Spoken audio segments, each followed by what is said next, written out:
Hello, good morning. Ayan ah. Good morning. It's a beautiful Sunday, 5:38 ang oras natin ngayon. Delivered from GY Marketing.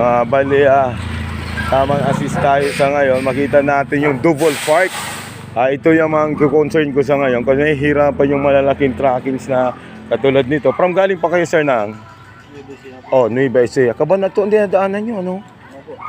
Galing din ako ng Cabanatuan before. Mga anong oras kayo umalis doon? Isang araw po ng gabi. Mga ilang days kayo ba nakarating? Dalawa po. Dalawa. Si GY magbubukas mga anong oras? Estimated natin mga past 8. As 8. Pero kakatokan natin para at least ito kasi kayo dito makakaabala din lalo yung mga tracking na dumadaan. Magkasama kayo? Shout out sa mga taga Nueva Ecija. Magano kasi content creator ako as a vlogger. Dito. Ito yung concern ko. Wait lang, ibibigay ko sa iyo, sir. Hello, Barangay San Roque. Ito yung concern ko, lalo yung nasa dulo doon. Kasi tingnan mo, Duval Park, napakaliit na ng kalsada. Lalo na yung mga, may nagdi-deliver sa atin, galing pang Nueva Ecija.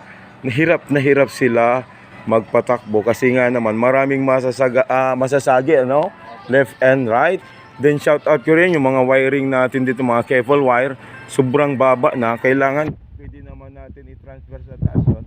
Kasi nga naman, kung mataas naman itong mga tracking na to, abala din sa kanila. Tapos sila pa nagiging sisi ng mga residente. Kaya nagkakaganito ang sitwasyon. Ngayon, dito kami para i-assist ng truck from galing Nueva Ecija dito kay GY Marketing.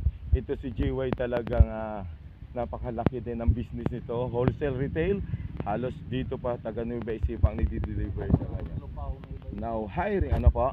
Lupao Nueva Ecija. Ayun, Lupao Nueva Ecija. Anong pangalan mo, sir, para natin? Oben Mimita po, sir. Ayun, good morning sa iyo, Oben Mimita. Nakarating dito sa Bicol Region. Ito yung Barangay San Roque. Dito rin ako pinanganak. Then good morning Tito D. Christopher Kito ko, ang idol ko, Segundo Distrito. Ayun, good morning. And of course sa mga dyan, mga gising. It's a beautiful Sunday. Ayan si paring Richie. Unahin natin ang Diyos bago ang gabos. Diyos muna bago ang gabos kasi naman si Lord ibibigay sa atin kung ano ang needs natin.